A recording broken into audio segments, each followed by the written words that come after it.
So we were set for a bail hearing. We had initially asked the judge to transfer Mr. Earls' previous bond to this bond, since he had already answered to the charge.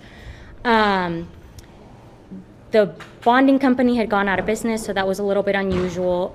So in the alternative, we asked the judge to lower the bond. She did lower both bonds. She lowered the aggravated assault significantly to $15,000, and she lowered the murder charge to $75,000. Where were they at before she lowered them? The murder was at $100,000, and the aggravated assault was at $40,000. Is that something you think Tony Earls' family can make? No, I do not believe they are able to make that. As I stated in there, circumstances have certainly changed. While he may have been able to afford that bond 2 years ago, he has been unable to work. This case has certainly affected him mentally and has affected his ability to work at the same rate that he was working previously. So his family cannot afford that bond. You mentioned the bond. Do you think the bond is fair now? It's been lowered. Is that something that you would think would be?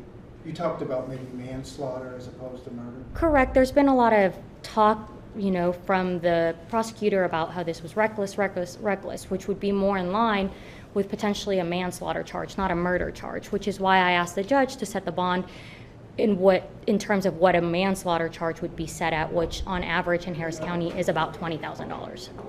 Sorry. Where was he emotionally? He seemed like he was pretty animated, moving back and forth. This has been a very exhausting, emotionally situation for him. He has suffered from PTSD from everything that happened. This has not been easy for him. I mean, I understand that it's been very traumatic for everybody involved. I think it's as I've stated time and time again, it is a tragedy. Nobody intended for that little girl to die. He has daughters. He feels for that. He is heartbroken about what happened. He never intended for that to happen. I mean, it's taken a toll on him for the past 2 years and his family.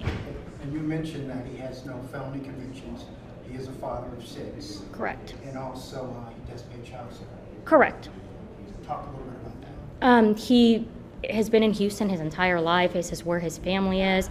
He himself is a father to 6 daughters. He understands. He cannot imagine what the Alvarez family is going through.